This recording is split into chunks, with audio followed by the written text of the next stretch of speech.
Bueno, ¿cómo les va? Buenas tardes, buenas noches y buenos días, porque como este encuentro va a salir de forma asincrónica, ustedes lo podrán seguir en cualquier momento en que se hagan un tiempito en su diaria, digamos, ¿no? Bueno, dentro de lo que es el fortalecimiento de las trayectorias estudiantiles, em, he presentado justamente la posibilidad de abordar algunos temas en el campo de las prácticas profesionales docentes. Esta es una comunicación con una temática nueva al respecto de eso, que va a circular por el Face, ¿sí? Y el YouTube del Instituto Superior de Formación Docente de Artes.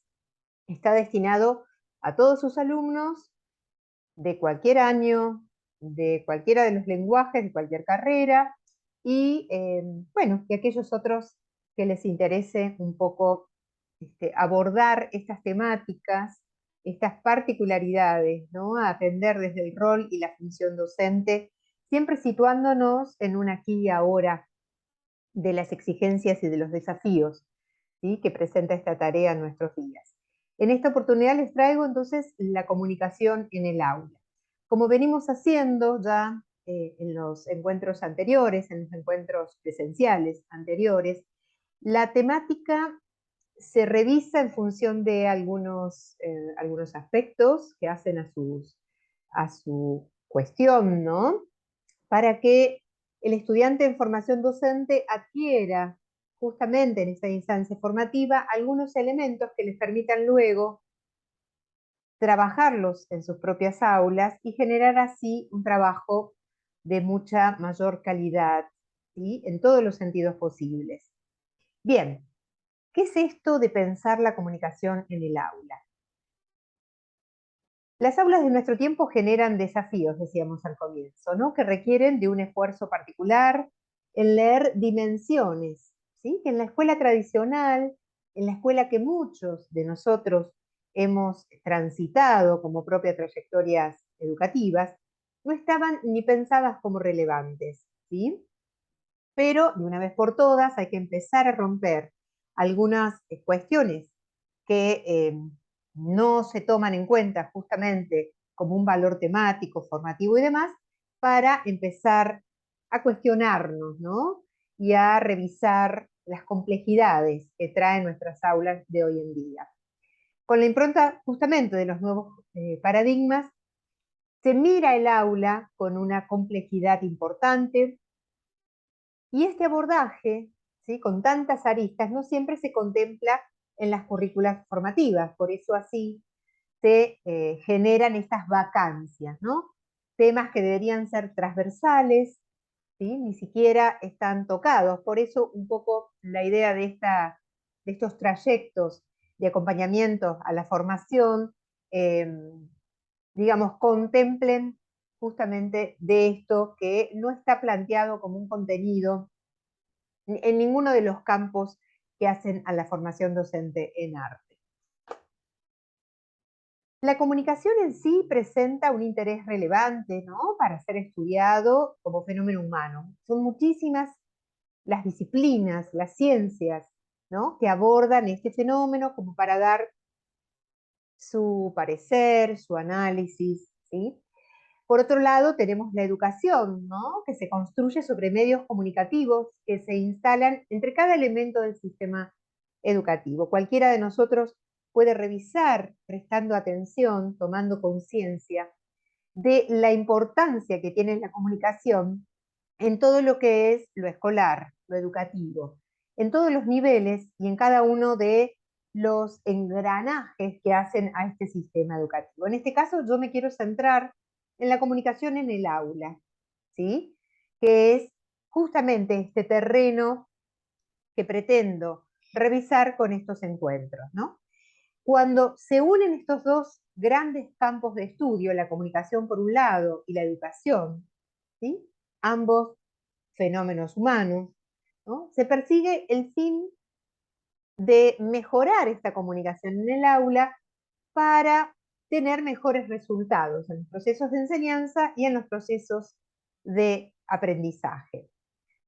Pensar en estas relaciones, entre estos dos campos de estudios, afirma justamente que para ser un buen docente ya no basta con el manejo curricular, ni con los aspectos didácticos generales o específicos, o de entender las etapas evolutivas de los destinatarios, sino que requiere además de todos estos conocimientos, de comprender el aula como un campo de interrelaciones sociales, ¿no? Sostenido todo el tiempo en formas y medios de comunicación que hacen posible que se dé un proceso de enseñanza y que se asegure así un proceso de aprendizaje. Desde esa perspectiva vamos a ir ahondando algunas, algunas dimensiones, ¿no? Aspectos del aula que se sostienen en el manejo comunicativo. Según una investigadora, Cabrera Cuevas, dice que la manera en que el profesor o profesora define su relación comunicativa con sus alumnos y alumnas estará determinando en alguna importante medida el éxito en la tarea de formar individuos críticos, cooperativos y hacedores de sus propios conocimientos. Por un lado, entonces tenemos el docente que propone un modo de comunicación en el aula, para el cual debe ser absolutamente consciente, dirigido, sabiendo por qué usa los mecanismos, ¿sí? Por más que se encuentre quizás en un despliegue de su rol y su función espontáneo, ¿no? Que le guste, que sea placentero. De todas formas, es una función profesional. Por lo tanto, todo lo que se haga en el aula tiene que tener una toma de conciencia del para qué se utiliza. Entonces, siempre como docente proponemos una forma de comunicación, ¿no? Con los estudiantes, con el grupo de estudiantes. Esa forma determina, y hay que saber que siempre va a determinar respuestas de los estudiantes, ¿no? Y habilita, a la vez, modos de participación distintos, ¿no? Que genera el caudal de aprendizajes logrados. Todo esto puede pensarse también en negativo, es decir, si yo propongo un modo de comunicación fluido, de confianza y demás, los estudiantes van a ir presentando sus respuestas de esta manera, generándose una participación abierta, respetuosa, encuadrada, ¿sí? Y voy a obtener los aprendizajes que estoy pensando como objetivos de esa clase, de esa unidad, de esa planificación, ¿no? Ahora bien, cuando algo de esto, de los aprendizajes, está fallando, lo que hay que revisar a los medios de comunicación, ¿sí? Que estoy usando, si son los más efectivos, si les llega a todo el mundo, ¿no? A todo el mundo de mi colectivo de aula, si la respuesta que genera en cada uno de ellos es óptima, ¿sí? Y si la participación la alcanzo, digamos, a generar en cada uno de ellos. Sabemos muy claramente que las aulas de hoy presentan una heterogeneidad, ¿no? Entonces, por lo tanto, estos modos de comunicación a veces no tienen que ser únicos, ¿no? Los desafíos que se van a presentar van a ser que estudiantes determinados dentro de este colectivo de grupo aula van a responder de diferente manera. Entonces yo tengo que ir revisando cuál es el modo, si es único o si es varios, ¿no? Varios modos de comunicación que puedo llevar en el aula para generar, perdón, que cada uno de estos estudiantes que conforman mi clase puedan ir logrando aprendizajes. Entonces, es algo que remite a una autorreflexión permanente, ¿no? De eso se trata el rol y la función docente en estos tiempos, de ir pensando todo el tiempo qué es lo que tengo que ir ajustando de mi propuesta de clase. Hay autores justamente que hablan de tipos de comunicación posibles, ¿no? De reconocerse en el aula, y esto es un poco la presentación hacia ustedes, estudiantes en formación, para que vayan autorreflexionando, autoobservándose cuál es la que se sienten como más cómodo. No necesariamente tiene que ser rotunda, es decir, uno no responde absolutamente a uno de estos tipos de comunicación, ¿sí? Es posible que pueda usar en un momento un tipo de comunicación, en otros momentos otros, ¿sí? Pero con el cual va a ser necesario, digamos, que ustedes vayan siendo muy cautelosos, ¿sí? Muy precisos y muy conscientes de la forma en que se va planteando el eje, digamos, de trabajo comunicativo en el aula y que puedan distinguir cuál es el que predomina. Estoy hablando de una comunicación que va a partir del docente, en este caso, ¿sí? De la que proponga el docente en su clase.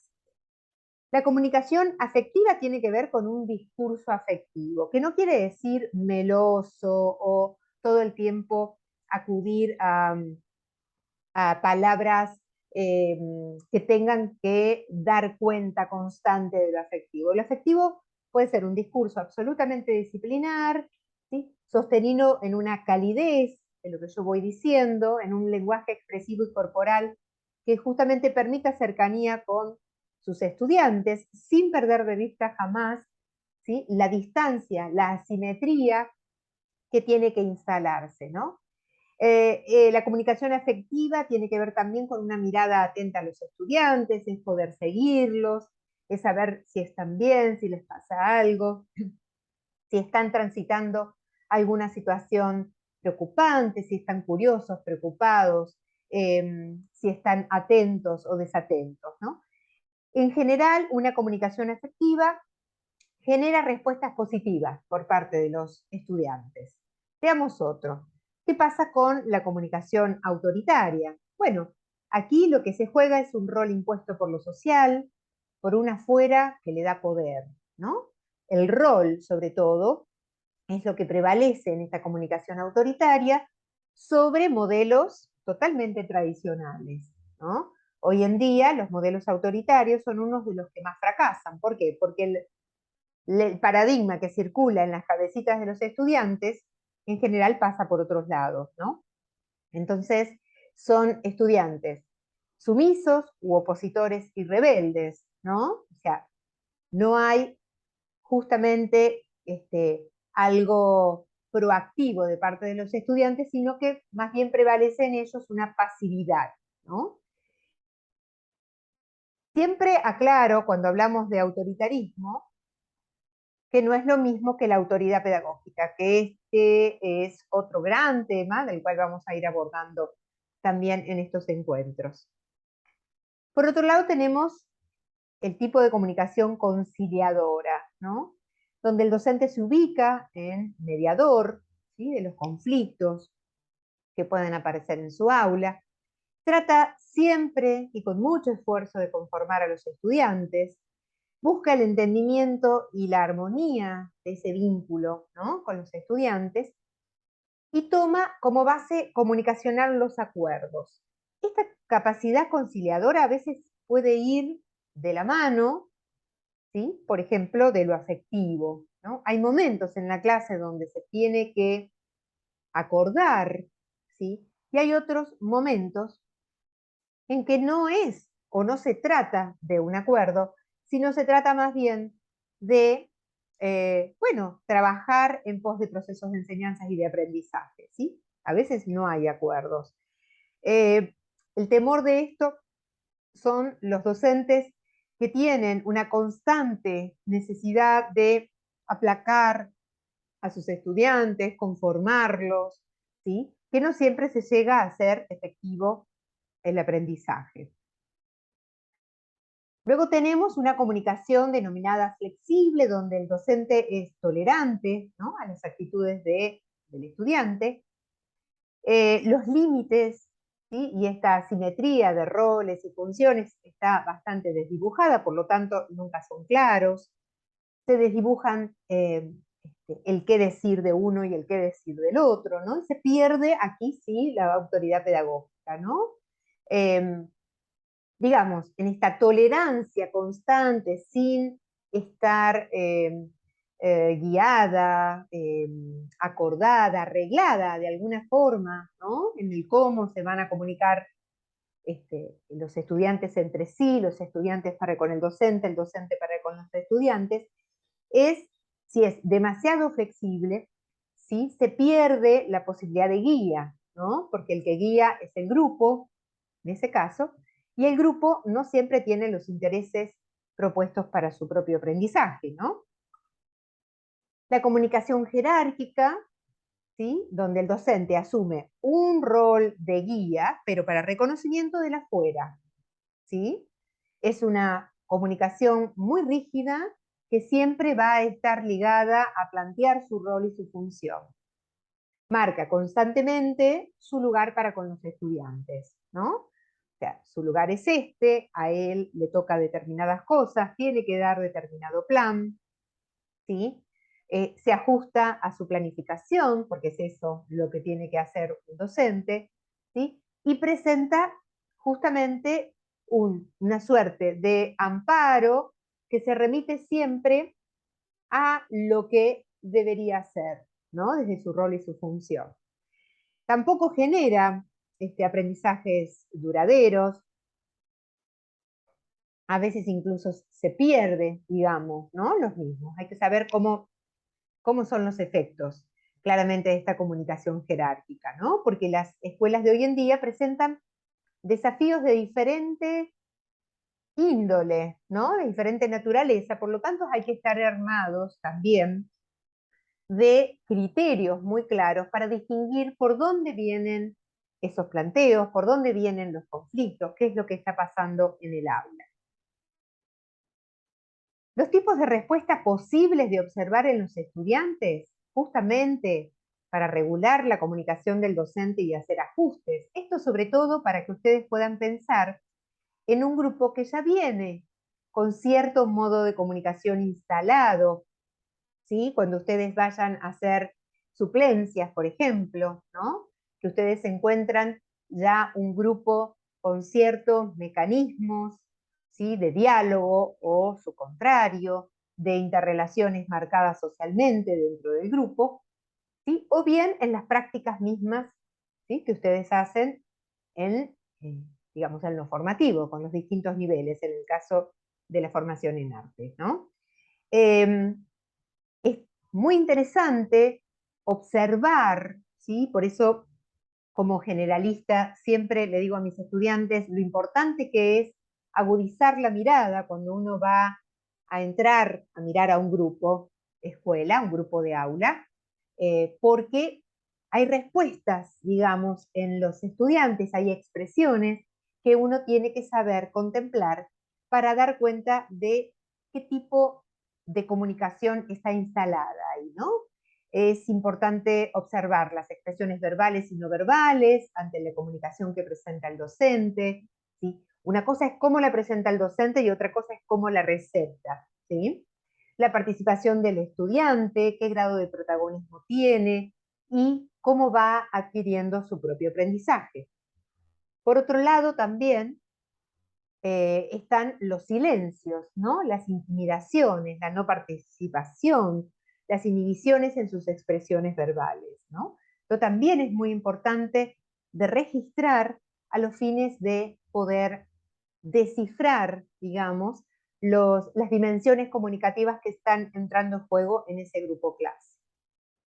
Otras cuestiones importantes para tener en cuenta en el manejo comunicacional del aula, recuerden que siempre se tiende a que ustedes sepan qué quieren instalar. Es decir, ustedes tienen la autoridad, ¿sí? Y creo que la responsabilidad ética, sin dudas, para instalar modos de comunicación que sustenten, ¿sí? Y sostengan a la vez los procesos de enseñanza y los procesos de aprendizaje, ¿sí?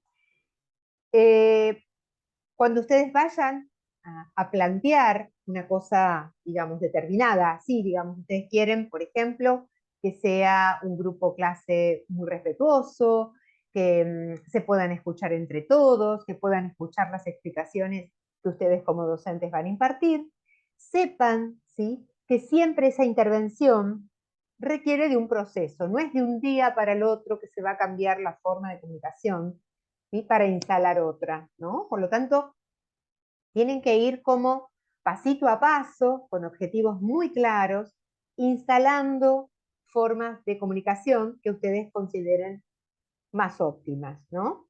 Esto incluye la comunicación verbal y sus formas del lenguaje, por ejemplo.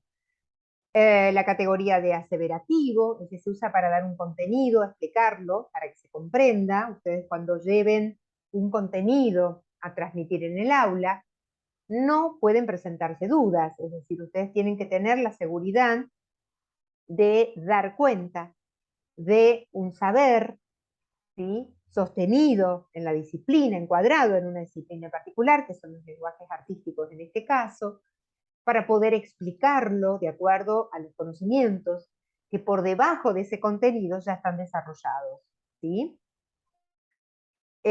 Por otro lado está lo expresivo, ¿no? Cuando entra en juego algún aspecto subjetivo del hablante o el estado psicológico, ¿sí? Si uno tiene alguna apreciación con respecto a eso, si uno es cambiante emocionalmente, nuestro discurso y nuestra comunicación también lo es, ¿sí?